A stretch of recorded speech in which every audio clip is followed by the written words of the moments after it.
Today on DNVR Buffs Live, the transfers who aren't being talked about enough because some people seemingly don't know enough about the transfers yet. Who could that be? I don't know. Let's do it. Shaking my head.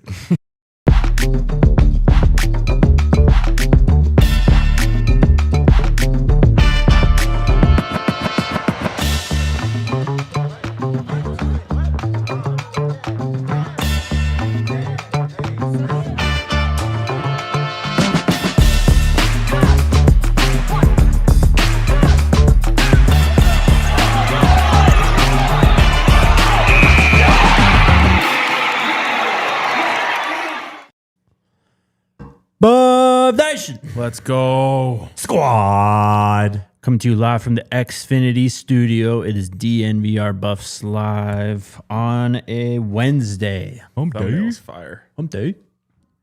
Gentlemen, how are we feeling today? I'm good. How are you guys? Pretty good. I'm feeling well. It feels good outside. Yes. Which always just elevates my mood when I come into this beautiful establishment. Yeah, the snow from that ruined our Sunday is almost gone. You know what always elevates my mood? This design. Yeah. Fire. It just brings back so many good memories. Timeless stuff for real. Today on the show, we are going to be talking about Bill Belichick, snubbed by the Pro Football Hall of Fame. Or was he? Or was he? We'll see what everyone thinks. The Browns have a head coach. I love the hire. We'll see what you guys think about it, though. Yeah. Are you going to sell me on it? I can try to. Okay. All right. Darian Mensah, shout out to Darian Mensah for the content he's given us the last 2 weeks. Unfortunately, it's coming to an end today, though. Oh. Mason Crosby, but we start today with the transfer portal players who aren't being talked about enough. It's kind of a weird, it's just different than the last few years, right? Without a spring portal and also just with the fact that, I don't know, just everything that's gone on in Boulder, coaching changes and all that, new players, clearly a lot of transfer portal movement, but it was all at once. This is stuff that used to be over 4 months, basically. Facts. That was jammed into 3 weeks, it felt like. Yeah, it felt like normally we would get like, I don't know, 1 or 2, maybe 3, 4 if it's a crazy weekend commits at a time. And it just felt like these were just coming in droves. And it's like the headliners, the Danny Scuderos, DeAndre Moore, whoever, those ones like stick out. Yeah. Whereas the ones that don't have as much fanfare kind of just like filed in. Yep. Well, and also just the order that these come in too. And if we want, I'll start there because it's the first guy who committed to Colorado that I want to talk about. And that's Cam Perry. Mean, you mentioned Scudero and DeAndre Moore. I mean, do not forget about Cam Perry, man.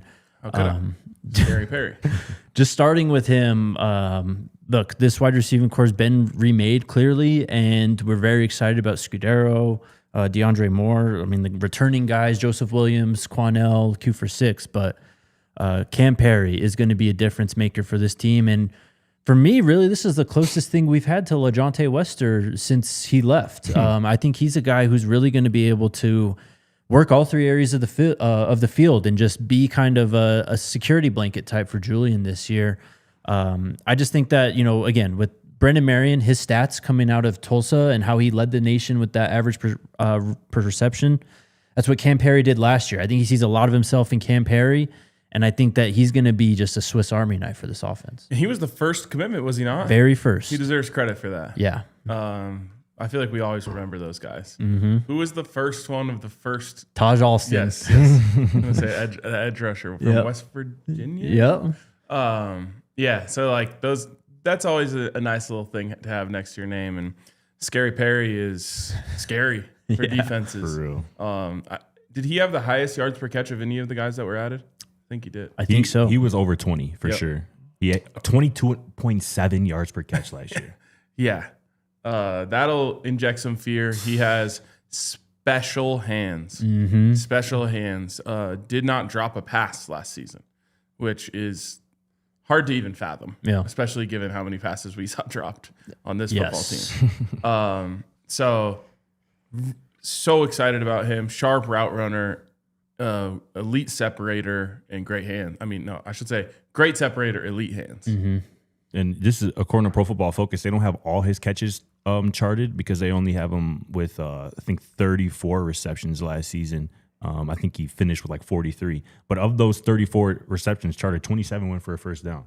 Wow. Like, this is somebody who is one of many, I think, or at least a few chain movers in this receiving room. And like I've mentioned a couple of times over the last couple of weeks or so, defenses are going to have decisions to make, difficult decisions to make. Who are you going to put your best cover corner on? Who are you going to put your fastest corner on? Yep. Because whatever you do is going to be damned if you do, damned if you don't. Because Colorado is going to have counters and answers, I think, for just about anything a secondary might want to do to them. Your second best everything better be really good against this offense. For real. Yep. Your second fastest, your second stickiest. Like, if your second can't hang, they will get exposed. For real, for real. Your DC's got to be tuned in too, because from some of the clips that you've been sending and that we've just seen, Brennan Marion literally rips defenses apart, bro. He creates alleys like Moses separating the Red Sea type on the football field. That's what he does. No doubt. It's awesome. I can't wait. Who wants to go next? I can throw out a name here. I mentioned him a couple weeks ago, but this is somebody who was an FCS freshman All-American last year, Lamont Lester Jr. I think this is a ball player, like somebody who is still kind of at the beginning stages of their development. But last year, again, as a redshirt freshman, was super, really, really productive. I'm going to pull up his stats here in a minute here, but, coming from Monmouth, which probably is a school that a lot of people don't have familiarity with. I think it's Monmouth. Monmouth? Do we know where this Maybe. school is? I don't know. That would be a good trivia question. But 6'2", 230 pounds, 11 and a half TFLs last season, 9.5 sacks. Just a violent football player. Don't say it if you have it. I want to guess. I do have it. Is it in the Northeast? Yes. Okay. I'm going to say that Monmouth is in Vermont. No. Damn. No. Do you want the answer? Yeah. New Jersey. Okay. Jersey boy. But I think they have added a few guys on this defensive line, particularly at edge, which is what Lester mostly plays, who I think can be like 6 to 8 sack kind of guys. Violent, heavy hands. You know what I'm saying? They lay hands on offensive, like they're getting displacement, like they're getting pushed back. You see those the head snap back. Exactly right. And I think he seems like a guy, even for being a younger dude, a younger player, seems to be really well coached up, really technically sound.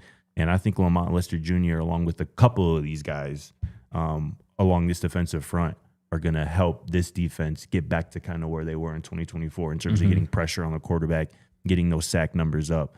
But I think Lamont Lester Jr. is another one of those guys who I don't think we spent a lot of time talking about, was kind of in that initial wave of 8 to 12 transfers coming in at once. But I think if he came in kind of by himself, isolated, so to speak, you know what I'm saying? I think he would be getting a lot more love. But once people see him on the field, they'll wake up. Totally. He has a couple games against New Hampshire and Albany where he was elite. He graded out elite with pass rush grades.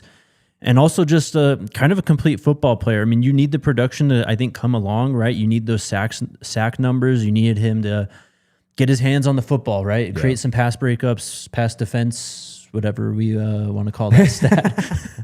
But PBUs. He's graded out well as a run defender as well. It's just really, I think, a matter of putting it together, getting those stats. And I think that you're going to see this guy consistently named in those like PFF Big 12 teams of the weeks type of honors this year. Gang, a 92.7 pass rush Yes, grade? bro. Yes, yeah. I ain't even peeped that. I was already excited about, bro, but 92.7 on a scale of 100. On the season. For the season. Yes. Is actually insane. 50 total pressures. Yeah. Last season is crazy. Wrecking shit. Wrecking it for real. So, yeah, write me down for Lamont Lester. I think I drafted him for my last pick on our My Guys draft. There you go. This guy I don't think did go in the My Guys draft, and that's why he's on this list. And I think sometimes guys don't get talked about enough because people are just afraid to say their name. So give me Vili Taufa Tafua. Hell yeah. Yes. Out of San Jose State. Grown man. Out of New Mexico Military Institute. Yeah, that JUCO. Real, junkyard dog. Motor. Yes. Motor. A guy who is just going to make life a living hell for whoever's having to block him that day because he will not stop. He will not give up. Yep. 34 tackles, 7 tackles for loss, 3 sacks, 2 forced fumbles, and 1 PBU in 11 games with 11 starts. Just gritty player. I love that. I love both of those San Jose State kids, man. I like them a lot. Obviously, we've talked a lot about Scudero, but I think Villy, he could end up being one of their most productive edge rushers. Yes. Guys on the front line this year. No doubt about it. Of course, that Polynesian pipeline too, man. Yes. I'm just excited to see the impact of all of those guys in particular. And the fact that he's he's, again, a grown man. This is a, 22, 23, 24-year-old. He's played a lot of college football. Mm-hmm. So do you guys know where he's from? Like actually from? New Zealand, right? Yes. Yeah. Oh, yeah. It's locked in. Yes. Spent the year at Utah as well. Yep. From New Zealand. I really hope he has an accent.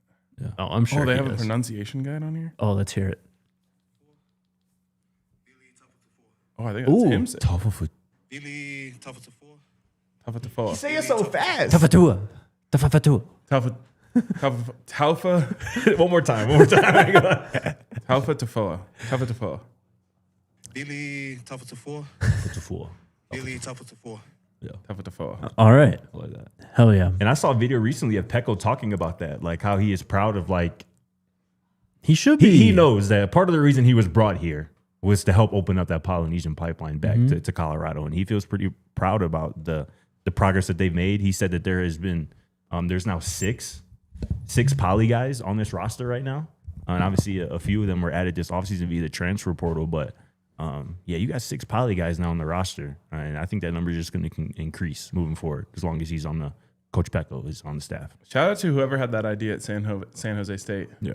To get the audio of them saying their own name. That's genius. Sick. Should be done everywhere. Yes.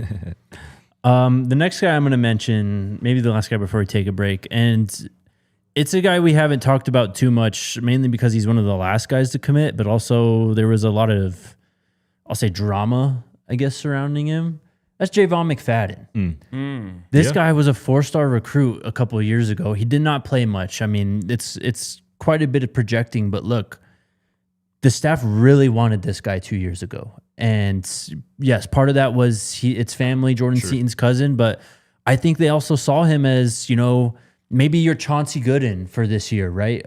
Maybe like a little bit of a project, but someone who clearly has the talent. They just maybe have to put it together, whether it's in the weight room or whatever it is with their body, you know what I mean? Or just learning the playbook, whatever it could be simply. He's obviously going to be, I think, kind of, I don't know if underdog's the right word, but they brought in some older players on the offensive line, right? But don't sleep on the talent of guys like that. I mean, you can throw Chauncey Gooden in there as well. These younger guys coming in, people begged for them to get commitments like that, right?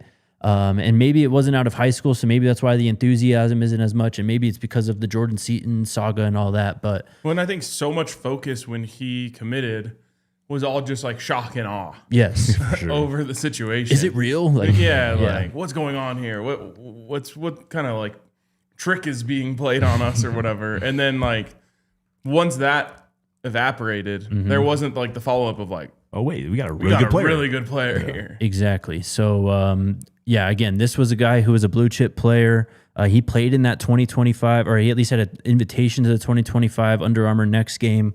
So again, this is, maybe it's just because he wasn't a recruit coming out of high school where he didn't get that excitement, or maybe it's because it was a late commitment. But either way, those bookends guys, right? The first guys and the last guys kind of they just kind of get slightly forgotten. So don't forget about him. No doubt about it. I think that's a good one for sure. I mean, former #1 player in the state of Maryland. I posted some clips of him kind of on the rivals circuit before he enrolled at Ohio State, going against some of the top edge rushers, pass rushers in, the nation. Yep. And not only was he holding his own, he was kind of dominating a lot of those guys and talking his mess too. Like he brings a lot of the edge, that chippiness that I think maybe Seaton did, obviously, and I think that you want of your guys up front, no doubt. We'll get to a couple more players on the other side of the break. Let's get it. Shout out to our friends over at Toyota, man. The legends, they've been doing it for a while with us over here at DNVR. We greatly appreciate them, but really they are just the kings, queens of the road, pretty much. The most versatile, dependable, vehicles out there, man. I mean, the trucks have been a part of their DNA for generations. Check out that all-new 2025 Tacoma and the return of the iconic 2025 Land Cruiser. You already know. They got 17 models available, all-wheel drive or four-wheel drive, including the Epic 4Runner as well. Maybe you're more of a city person. You're driving around the city. You want to be efficient. You're more aware of your carbon footprint. They got 17 models with available. They offer more low and zero emission vehicles combined than every other automaker, including that Tundra iForce Max hybrid truck if you don't want to give up the trucks on the road as well. Visit your Front Range Toyota stores at a location near you. AutoNation Toyota, Arapahoe and Centennial, Corwin Toyota in Boulder, Groove Toyota in Littleton, Mountain States Toyota in Denver, Stevenson Toyota East in Aurora, and Stevenson Toyota West in Lakewood. Toyota is a proud partner of CU Athletics and the official vehicle of DNVR. Let's go places. And shout out to our good friends, the squad over at Xfinity, as we sit here in the beautiful Xfinity studio, man. And it's a good time to tell y'all about Xfinity's 5-year price guarantee. This is a deal where you get not only reliable, but intelligent Wi-Fi from Xfinity, and you can keep it at the same price for 5 years, Jakey. That right there is Xfinity's 5-year price guarantee. This is Wi-Fi that makes everything in your home work together. It finds and fixes problems before you even notice them. This is super intelligent Wi-Fi with the sixth sense. All your devices are working in perfect harmony for 5 whole years, Jake, which is crazy, man, because as you know, man, a lot of things can change across 5 years, man. Records are broken, championships are won, things change, people change. But Xfinity's price for Wi-Fi, it won't change with this 5-year price guarantee. So lock in your price and unlock the possibilities with Xfinity. Learn more at Xfinity.com. Xfinity. Imagine that. Select plans only. Restrictions apply. Crazy. All right. Back here on the show. Who wants to go next? Scotty? I do. I want to go to the perimeter on the defensive side of the ball. Corner, Paul Emodia. Coming from Lamar, I think this is somebody who has all the traits and the potential to be one of your starting outside corners. This guy obviously had a lot of on-ball production. We talked about it, led his Southland Conference in PBUs last season, had 13 of them things. He was targeted a lot. And for whatever reason, he was targeted 66 times. And quarterbacks didn't fare too well throwing his way. They completed only 47% of their passes when targeting Paul last year. And I just love that on-ball production, that experience of kind of being the guy. Like, he was CB1 at Lamar. Yeah. Right? And he's used to being guarding, defending other teams' best receivers, their top receivers. I love the size, 6'2", about 195 pounds. I know Coach Prime loves those specs, those measurements. And I just think this is somebody alongside, whether it be Eaglin or RJ Johnson. I feel pretty confident that Emodia is going to be in the mix amongst the top 3 or 4 corners on this team. And I think he has the talent to be one of those guys who I think, Mathis, Livingston, the rest of that secondary group, the new cornerbacks Coach Fletcher as well, that they depend on. Love it. I mean, look, there's a reason Coach Prime likes guys like that, man. I mean, that's just the direct pipeline in terms of scouting traits in the NFL at what works, right?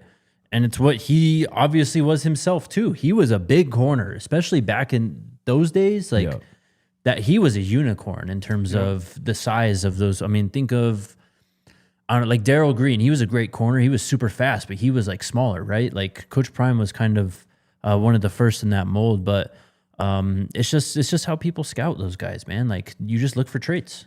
And one thing that helps with those traits, like a reason why you like a bigger corner is because they got to be asked to tackle. Yeah, and you want guys who can tackle. And I think this is another reason I look at this. Emodia's tackle grade last year, 87.2. Also very elite. Only had 3 missed tackles all year.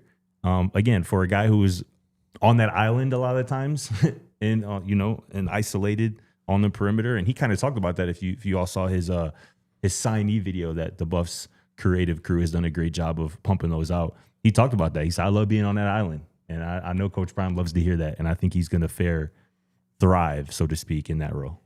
Blocking and tackling.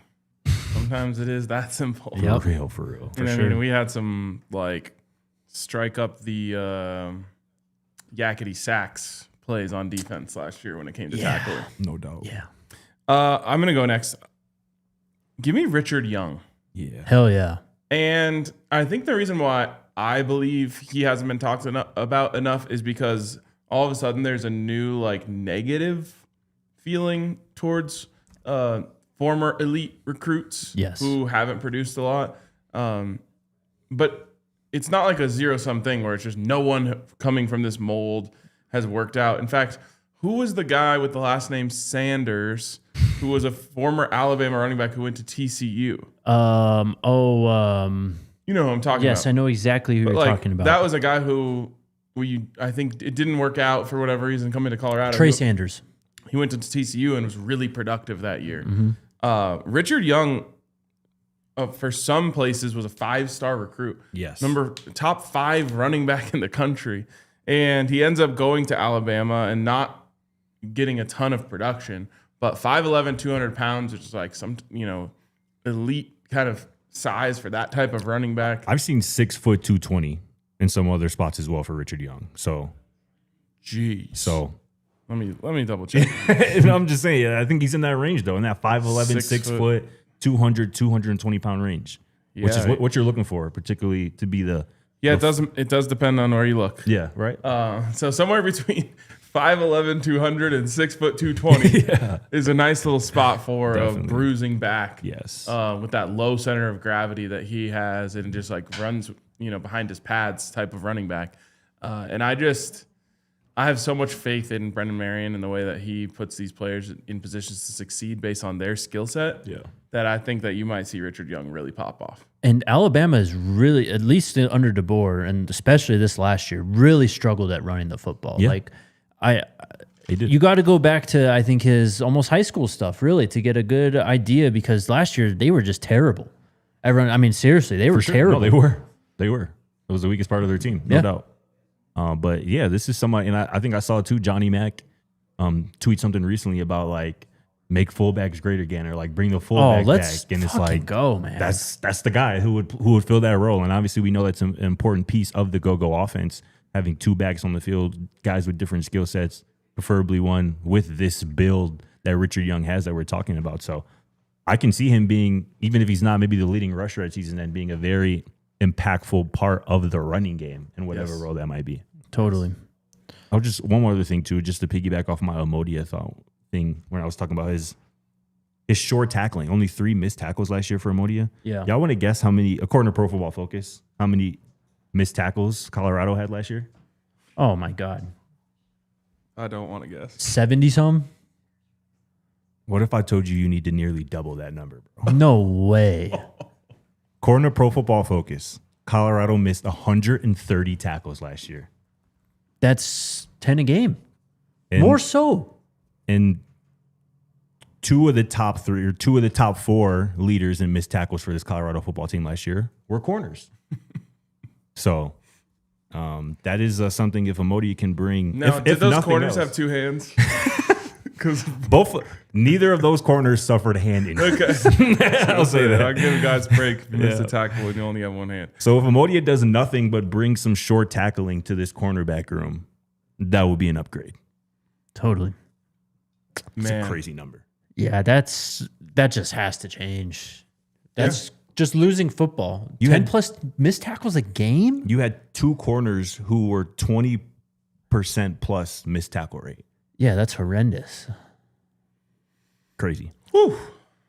Wow. Got to get that right this year. I mean, blocking and tackling. But it also just shows like how much this defense can just improve on the little things like that. Yes, blocking and tackling. Throwing and catching.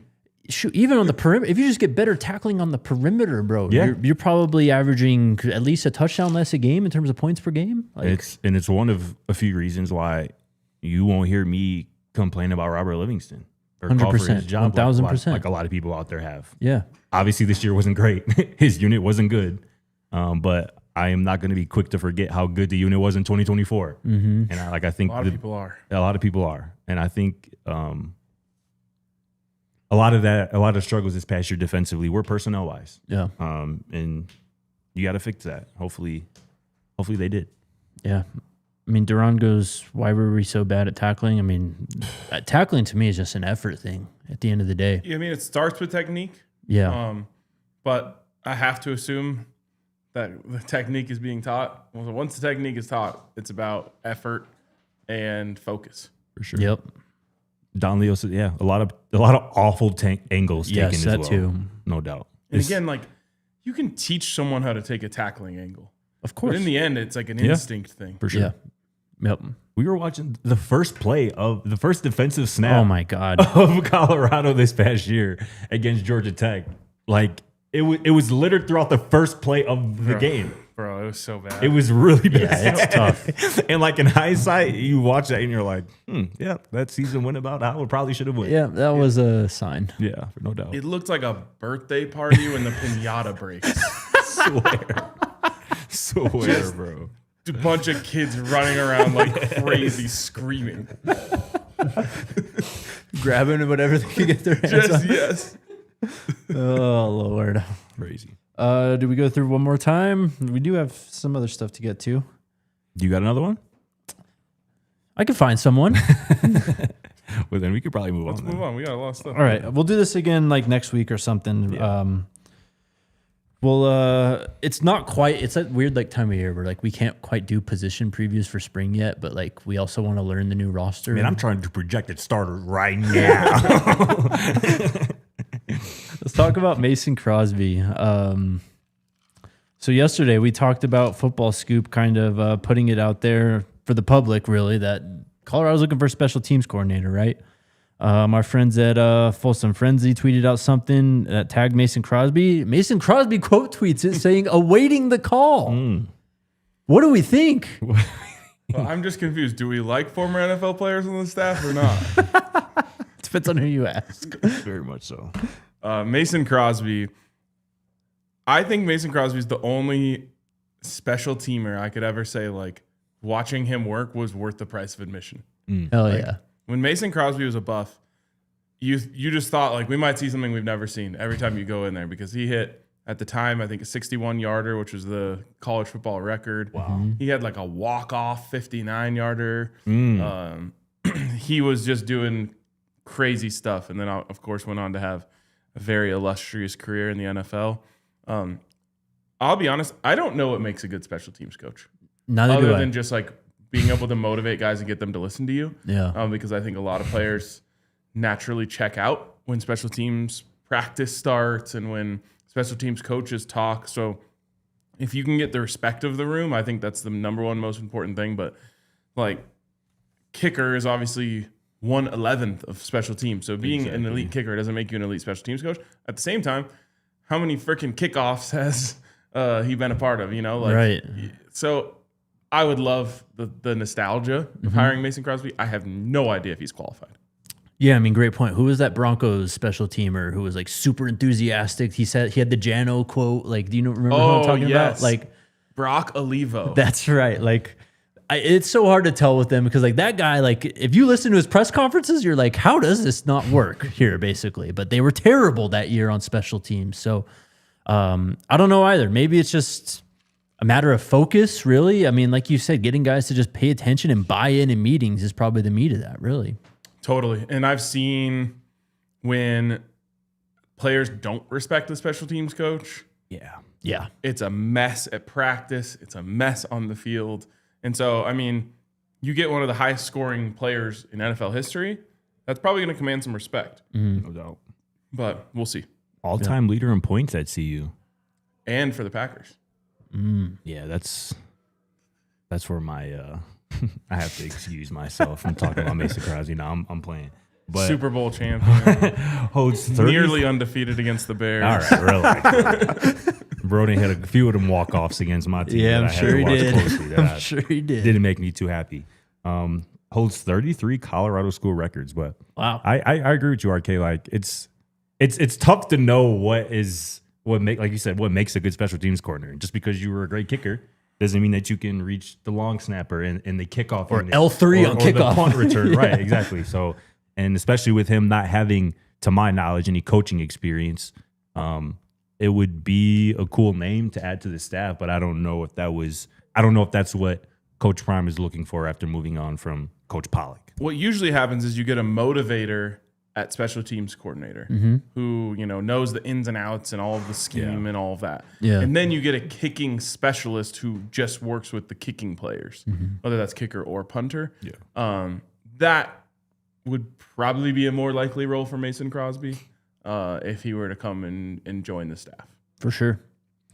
So we'll see. They got to hire someone as special teams. And, last year they did move Coach Pollock into a full-time special teams role. So it looks like they're trying to keep that role and fill it again this year. So we'll see. I want the job, and Pollock did a good job of this, to be fair. All great coach teams, all of the best teams know all of the little loophole rules of special teams. Yes. And it's such a tell on how well coached a team is when the defense hits the ball and like leaves it there and no one goes and grabs it. Right. Or just like those things. Like someone's got to just be in charge of like finding clips of all these loopholes and just showing them to the players like 10 times in a row, being like, remember this, remember this, remember this. Yep. Totally. Am I tripping, or do we know who the place kicker is this year? Black kicker? Right. Thank you. Okay, that is what it is. You're right. Absolutely. Yeah. Well, Josh McCormick? Shout out McCormick. Facts. Thank you. He also said like when he was introduced to the team, he mostly talked about kickoff. Yes. We have Elliot Arnold on the roster still, who think- came in as a freshman last year. I think Gerlach is too. So I think so, yeah. I think he was a younger player. I think, those are the only ones that I knew of was Gerlach and Arnold. But I forgot about McCormick for a second. Good call. I'll never forget that video. New number, same dog. Yeah. Shout out to him. All right, let's take our next break and shout out our friends over. Common Spirit, the legends, bro. All they're trying to do is help you be the best you that you can be. Facts.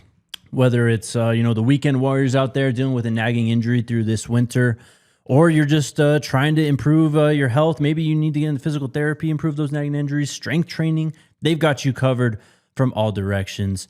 They got an incredible sports medicine program, so check out their new sports center, Common Spirit Health in Parker. And they've been working with the Denver Broncos players, man. I mean, shoot, the Broncos got through this season pretty healthy, all things considered, in the NFL. Yep. It's a grind to get through that NFL season, but the Denver Broncos really got through unscathed for the most part until the end when, Bo kind of broke down. But that's all right. Bo's going to get that expert treatment from our friends over at Common Spirit, and he's going to come back better than ever, Scotty. I believe it. Yes. Wholeheartedly, I believe that. It isn't just about fixing what's broken. It's about preventative care, performance enhancement, getting you back to peak conditions safely and quickly. Don't let an injury keep you on the bench, or even better, get proactive about your health. For more info, visit mountain.commonspirit.org. Common Spirit Health, official healthcare partner of the Denver Broncos. The one good thing about football season ending is that it's basketball season. And shout out to our friends over at Game Time, man, because being in the stands at an NBA game, at a basketball game in general, even a college basketball game, it's kind of hard to beat that feeling.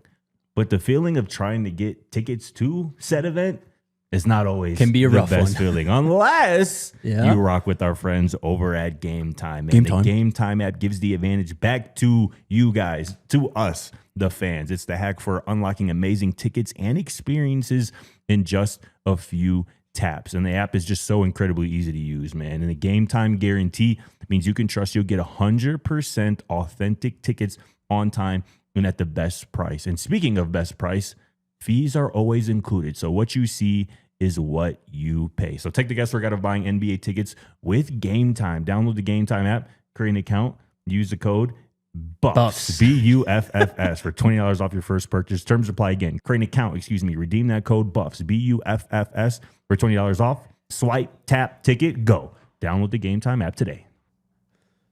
All right, back on the show. Can't even see that on that. It's like camo. Shout out Big Teasy in the house. Shout out everybody in the chat who rocking with us. Hit that like button, man. Get them likes up, as Jeremiah G so eloquently says. Let's get it. Facts. Appreciate y'all rolling with us in the dead of off season. Again, shout out to Darian Mensah. He really helped us out with content on this show the last 2 weeks. And maybe we'll mention him on the show some point this off season, but sure, we'll be mentioning him next college football playoff. Yeah, probably. But he is formally committed to Miami, the biggest shocker of the offseason. Along with his wide receiver. Yes, Cutter Boley, right? No, Cutter Boley is the quarterback of Arizona State. Oh, but that's it's something right. It's like Carter or something. something. Yeah. Carter something. Yeah. Trash. Miami, hey, they got the bread, folks. They up. It's not tricking if you got it. I As just the saying goes, you know what I'm saying? If you got the bread, I just can't believe that we're just formally accepting this. Like, Duke clearly laid out how they got tampered with, and I did see on Twitter yesterday. It's like Duke is mad at Miami for tampering for the quarterback that they tampered with Tulane with. And it's like, well, like from that angle, I get it. sure. But also at the same time, it's like, what are we doing? And somebody else also pointed out that Mensah and that receiver were teammates at a school. I forget which school it was prior to when they got to Duke. And even before Tulane, they were Really? teammates. So like Oh, wow. Tulane did it. Obviously Duke did it. And now Miami's doing it. Like it's a dog-eat-dog world. It's hard to point the finger. It really is. Because everybody's doing some version of it. We just have to pretend, or we have to remove the word tampering. Just stop pretending like that matters. Right. Yeah, Like it's just recruiting now. pretty And it never much. stops. Right, exactly. Like stop making it against the rules if you aren't going to enforce it. Yep. Like Yeah. simple as that. It's crazy. Yep. But I don't know, man. We'll see what they come up with this offseason. I'm sure there's going to be some changes to the rules and all that. But I'm pretty sure they play this year too, which is going to be. of course, they're be in the fun. same conference. Yeah, well, you know they don't always play every team. Yeah, I conference, mean, but we have 80 team conferences now. exactly. So, That'll be fun. Circle that one. yeah, I don't know, man. It's just, It's a mess. it really is. It really is. I don't even know what else to say about it. What else we got? The Browns have hired their head coach, and it's going to be Todd Monken. And I do really like this hire. I actually do. Sell us. No, you said at the top of the show, you said you love it. Look, man, first off, it's not really a secret anymore that the Ravens were one of the teams who wanted to draft Shador when he was coming out. It's confirmed. Pretty much, yes. And I'd have to believe that Todd Monken was part of that reason, right? You would think. Because they have an established starter. I mean, the Ravens have done this. They've drafted kind of like the Eagles, who also were in it for Shador. They just keep drafting quarterbacks. Whether they're, actually going to turn into something, they keep on building that room. And so I think that Todd Monken potentially just really liked him. And damn, man, Shador just needs people to like him at some point, right? People that believe in him. Exactly, and believe in him and, want him to succeed, and they're actually going to give him reps and, design some plays around his strengths and stuff. And to me, the football side of it just makes a lot of sense. He really was good, I think, in the RPO game and at Georgia in terms of highlighting Stetson Bennett and making him a national title winning quarterback in the Heisman race too. Like that guy was written off so many times. Yeah. And especially his last year, he really impressed me. Like he really became a legit quarterback. So I just think you've seen development under him. And to your point yesterday, yeah, he did have a bunch of 5-star blue chip talent that he got to play with at Georgia. George Pickens, tons of guys that played there. You also have to make that talent work, though, right? You still have to draw plays up for it. I mean, take That's last a big year. personality of George Pickens. You got to manage that. Exactly. Take last year for Colorado standpoint. They had no shortage of talent on the offensive side of the ball. They couldn't get a first down to save their life half the time, right? And Georgia, that last year before the Ravens hired him, I mean, they were hot knife through butter on teams. I mean, they were just driving down the field. I think what he did with the Ravens showed that he's just a good football coach. You don't classify him as a college or NFL coach. He's just a good football coach. Lamar had an MVP type year. I mean, he grew as a passer. I think the Ravens offense does have like its drawbacks for sure. Like you can complain it was too RPO heavy and maybe Lamar isn't the best passer when it comes to certain things and all that. But Shador, I just think with his accuracy, how quick he is in those RPO settings, like I just think this is going to highlight his strengths. And plus, you got to steal him from a division rival, too. Yeah, man. I just think that Todd Monken's a good coach, really. That's just what it comes down to for me. I don't know if that sells you or not, but... It was a strong case. All the arguments were heard and taken. I don't hate it. Obviously, y'all heard my thoughts on it earlier this week. I wanted Shieldhouse to be the guy. Yeah. It seemed like the Browns kind of got to a final two of Shieldhouse and Monken here, with I guess Schwartz kind of being the third party here, and the whole Schwartz thing is kind of crazy, right? Because I'm just gonna read this part. Jim Schwartz has in fact told members of the Browns essentially to go screw themselves after being passed over for the head coach job. The Schwartz element was the biggest hurdle Cleveland faced in its long and complicated search, and it's now blowing back in their face. So Schwartz is obviously gone, probably. So they're going to have to start over, at least for the DC defensively, and hopefully Monken has somebody in mind. But And maybe Schwartz would have left, whether it was Shieldhouse or Monken. He probably was, bro. probably would've. Has anyone rightfully called out Jim Schwartz for being a big old baby about this yet? He is. Like, crybaby. talk about being a sore loser. Give me the job. You're under contract, buddy. Get back to facts. Yeah, for sure. Yeah. I mean, I feel him too. He's coached up one of the best defenses in the league the last couple of years, and that defense has been the most consistent part of this franchise over the last 5 or so years. For sure. And I'm sure he probably feels that he deserves that opportunity. But I don't know. As it pertains to Monken, we'll see. I don't hate the hire. It's hard to argue with his resume, right? He turned around, I think it was the Southern Miss program. He took over them when they were like 0-12 and had them, 9-5 in a bowl game just a couple years later. Won 2 natties at Georgia with what I mentioned is, again, not to take anything away from him, but when you have star-studded guys and you have the recruiter and coach that is Kirby Smart, I don't want to say that's expected, but you got to take that into consideration. And then with the Ravens, Lamar literally won an MVP. The Ravens have literally had a top 7 offense since Monken has been calling plays there and been their OC. So it's hard to argue with that resume, but I just would have preferred a younger guy potentially. But it does make me feel good, like you mentioned, that the Ravens, it has been reported, source, that the Ravens wanted Shedeur in the draft. Yes.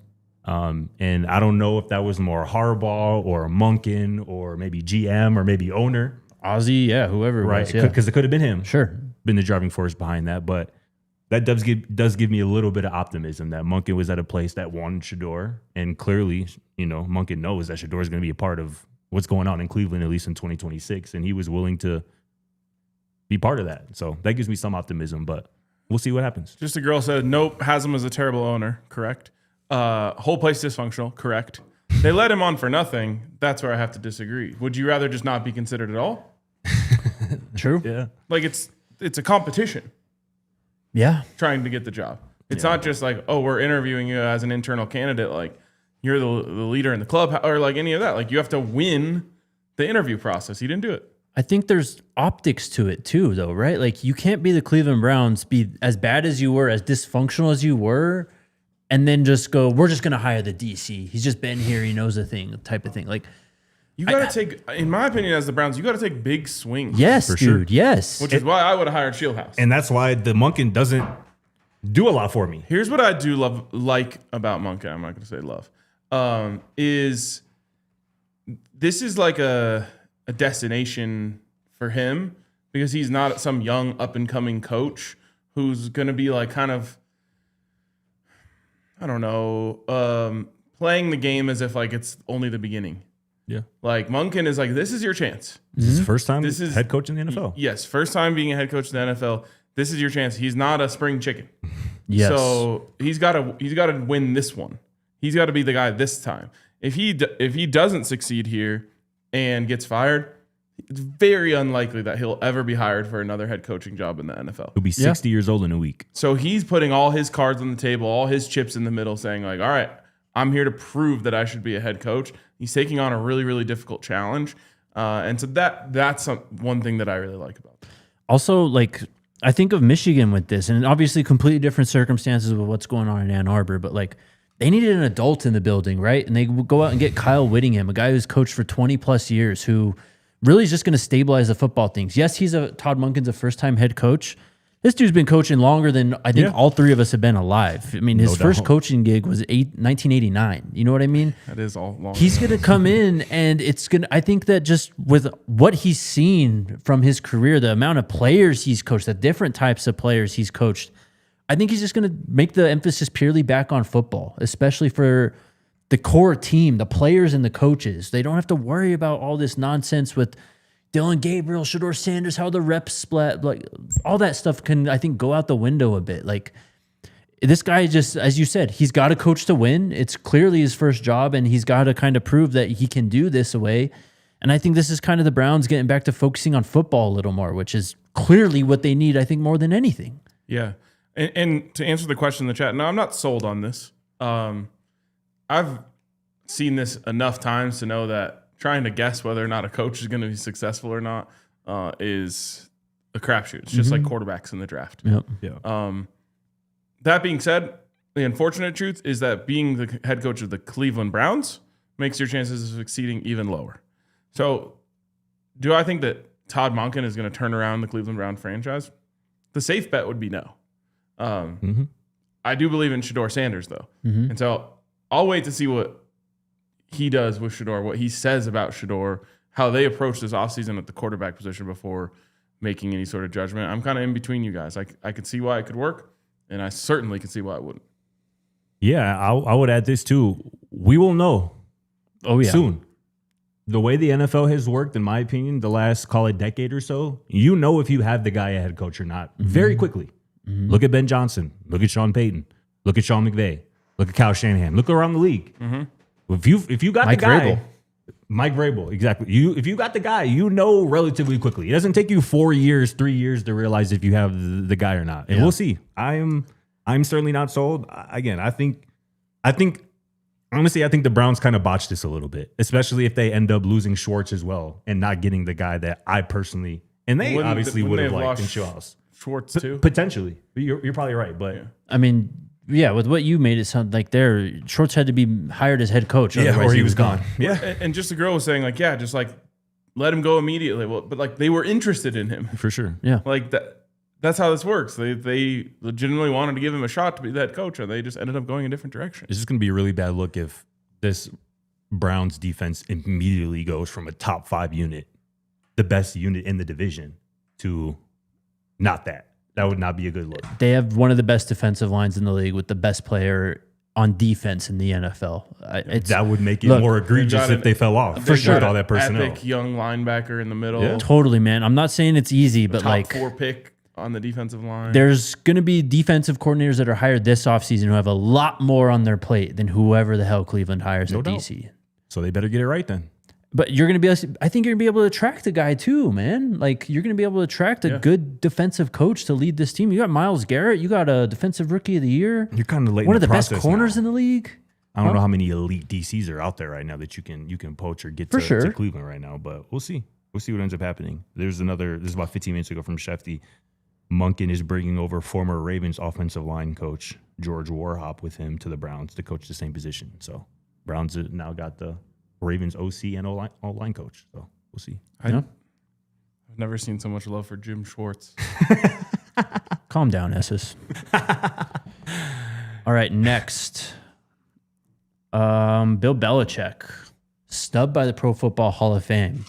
If he doesn't get hired and take the North Carolina job, does this still happen? Yes. I have some thoughts on this. I can start. Go ahead. Go ahead. I think this is another example of the fake outrage that we've seen a lot on social media here lately. And people might take issue with this.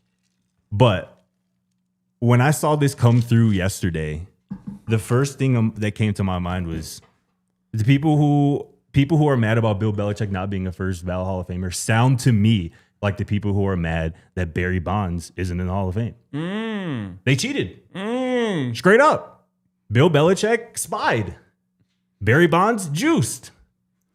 They both cheated. Bill Belichick is obviously on merit, objectively, a Hall of Famer. A first ballot Hall of Famer. Barry Bonds is a Hall of Famer. You look at what he did on the baseball field, he's a Hall of Famer. Best hitter I ever watched. But he juiced. But Bill Belichick cheated. He spied. And it's not like this is like theory or like, this is something that the NFL investigated and fined him $250,000 for and fined his franchise $500,000 for. They suspended the starting quarterback for it. They lost the first round draft pick for it. Yeah. Like, if you thought that was just going to be it, like y'all won a Super Bowl and y'all cheated partially to get it, like y'all thought that was it. Like, no.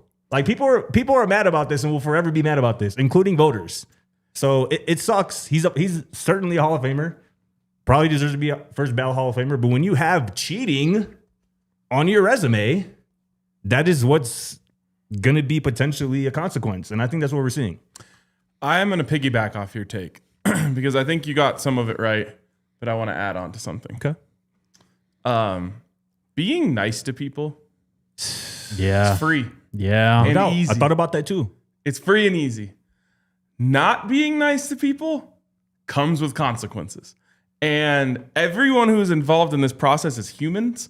And if you act like a dick towards people over and over and over and over and over again, the chances that they are going to give you the benefit of the doubt evaporates.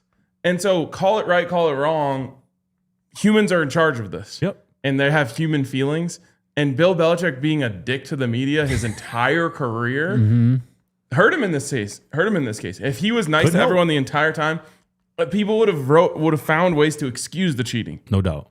But when you are a dick, people want to find ways to get back at you. Yeah, they remember that, how you treat them. Oh, yeah. And these are, the people that are in charge of this are the old-timey reporters who will all have each other's backs, and they remember this stuff. And I guarantee you the same thing will come up for Sean Payton. Like, I laugh at it when he's a dick to the media because I don't have to deal with it. I'm not out there every day. The way that he treats people will also come up eventually too. And guess what? It doesn't matter for winning, as both of those guys have proved. Exactly. But it does matter for these little awards and honors and things where you need someone to come pat you on the back, and they're like, I don't really want to pat that guy on the back. Fuck him. For real though. Shoot. Y'all make good points. I ain't gonna lie. And I'll also just add too, like Tom Brady leaving Bill Belichick and immediately going to another franchise and winning Super Bowl can't help either. Yeah. Can't help the case. Well, either. the way the New England tenure ended, I mean, that as well. Just completely missing on draft picks, completely missing on free agents. I mean, they were literally one of the worst teams. They're lucky they didn't pick first overall last year, honestly. And also, let Robert Kraft tell it, like Bill Belichick is the reason that Brady was even pushed out of New England when he clearly could still play at a high level. I mean, this goes back to before he even left New England. The crazy Seth Wickersham article, like 2017, like talking about that power struggle, like very clearly. And wasn't there a documentary, like a Patriots documentary recently, where Bill Belichick was like completely cut out of it and stuff too? Like I think. I don't remember, but I know what you're talking about. So, I mean, it goes back to your initial point, honestly. It's just how you treat people. People really just remember that, man. Like, you can win games, you can lift trophies, you can be the first for many things, but if you leave people feeling lesser than when, you leave their presence, like, shoot, man, I don't know. I can't say anything to defend that. And like I said, on paper, he's the best coach of all time. Of course. Of course. No debating that. It's just this isn't determined by on paper. When you got determined by people. When you got real humans deciding your fate, your Hall of Fame fate, they're going to remember stuff like that. Totally. And they're going to take that into consideration. Barry Bonds is the same way, by the way. That was part of the reason why I brought that up. Like, you watch baseball all your life and you watch Barry Bonds play. Yep, Hall of Famer, no doubt. But there are other things when there are humans deciding these things that are taken into consideration. And I think that's what And by the way, I can't stand the Hall of Fame. Totally. I think it's the most like high horsey. Like I don't like it. The Broncos have been wronged by it over and over and over again. So I've learned to not care all that much about it. But when I saw this happen, I wasn't like shock and awe like I think a lot of people were. Either. Well, and I think when it comes to that dividing line between just a Hall of Famer and a first ballot Hall of Famer, that's when all this other stuff kind of gets involved, right? Like, and that's the other thing. He's getting in it next time. Of course he is. But yeah, when it comes to that first ballot, it really does come down to like, are you just liked pretty much, right? Like all the numbers and stuff are kind of irrelevant at that point. No doubt. And Isa said Michael Jordan was a dick, so was Kareem, so no Hall of Fame, right? Well, what thing did they need to be given the benefit of the doubt for? Right. I don't know. I mean, also too, him telling the Patriots that they can't come scout his players in North Carolina probably couldn't have helped either. I mean, the whole North Carolina thing, I think, completely does not help his case. And we're not even talking about something that also could have impacted this as well. Well, of we're course. not even going to go there. Of course. that's why every time especially when I was covering the NFL, when I would get a chance to like meet the rookies, especially off camera, I would be like, if you can set 5 minutes of your week aside to be nice to the media, it will take you so far. For sure. Yeah. Is that right or wrong? I don't know, but it is. Look at J.K. Dobbins. Bro, I swear to God, I was just going to say him. Nicest guy on the Broncos. Everyone now loves him. Yes. He is a deeply injury-riddled running back. Yeah. Who's also really talented, who's getting the benefit of the doubt from the fan base, from the media, from everyone saying, bring him back, because everyone likes him. Yeah. Being liked is a skill. Yep. No doubt. Yep. Great points. That's really all I got today. We can go to the chats. We'll start at the top. Tavon says, gentlemen, I know the topic today is about sleeper pickups, but did we see the weight that Boo was moving on well off yesterday?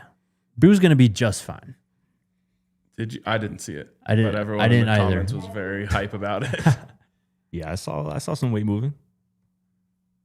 I mean, he just has that look about him, like just a football player. For sure. Well, I think what you talked about too, though, where it's like he's just at a fan base that like likes him now, and I guess just going back to people liking you, like his whole mood's just got to be different, I would imagine, than compared to this time last year when Tennessee and the fans are always on him, like he's battling with Coach Heupel all the time, like.